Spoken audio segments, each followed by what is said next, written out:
Well, I don't think that the Jews are particularly ethnomasochistic. If Ethnomasochistic? What does that even mean?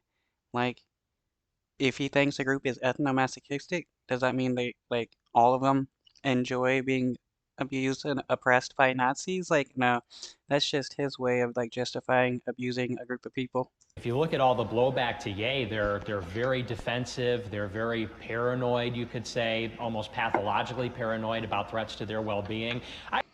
Wow, it's like there are hate crimes and attacks against Jewish people for being Jewish by people like you, Nazis and stuff.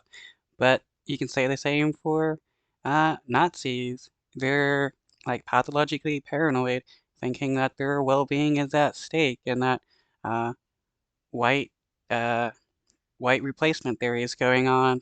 Like Nick Fuentes is stupid. I agree with you that liberalism is a poison. I'm not a liberal, and I Liberalism is a poison? No, Nazism is a poison. think that liberalism has poisoned the well for white people, but if you look at white kids, there's nothing, I don't think, intrinsic in white people that makes them hate themselves. Like when I was a kid, kids loved Hitler. And the Well, maybe other Nazi kids that you knew loved Hitler, but not all kids back then.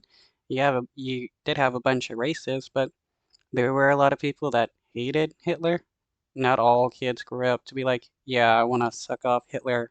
sense that we see the videos and we see the propaganda and the symbols, and there's something compelling about it just on an aesthetic level. What? I've never heard that before. When you yeah. were a little kid, like 8 years old, all your friends liked Hitler? Well, maybe not 8 years old, but I'm Yeah, like that's really crazy to say. Yeah, I was a kid and I loved Hitler. I mean, that only happens if you grew up in a Nazi family. 4chan and on the Oh, internet. okay, yeah. Very Teenage. popular.